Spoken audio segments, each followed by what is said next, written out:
Hi everyone, welcome to my channel. ഈ വരുന്ന വിഷു സദ്യ ഒരുക്കുന്നതിനായി നല്ലൊരു വെള്ളരിക്ക പച്ചടി ഉണ്ടാക്കുന്നതൊന്ന് കണ്ടുകിയാലോ. അതിനായി 1/2 കിലോ വെള്ളരിക്ക ചെറുതായി ഒന്ന് കൊത്തി അരിഞ്ഞിട്ടുണ്ട്. ഇതേപോലെ 2-3 പച്ചമുളക് എരിവിന് ആവശ്യത്തിന് അത് വട്ടത്തിൽ മുറിച്ചെടുത്തിട്ടുണ്ട്.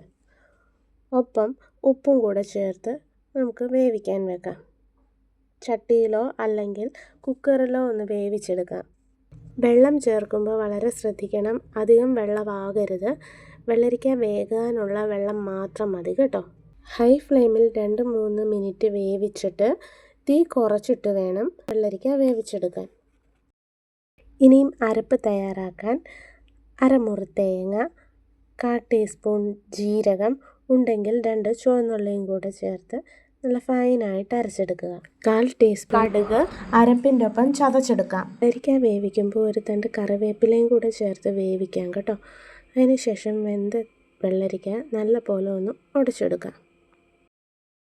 അരപ്പ് ചേർത്ത് ഒന്ന് ഇളക്കി കൊടുത്ത ശേഷം നമുക്ക് വേണ്ട തൈരും കൂടെ ഒഴിക്കാം.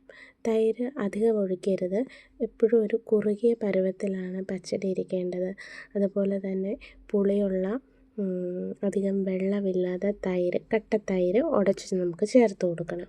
ഇനി എല്ലാം കൂടെ ഒന്ന് നല്ലവണ്ണം മിക്സ് ചെയ്ത് ഈ സമയത്ത് ആവശ്യമെങ്കിൽ ഉപ്പും കൂടെ ചേർത്ത് കൊടുക്കാം.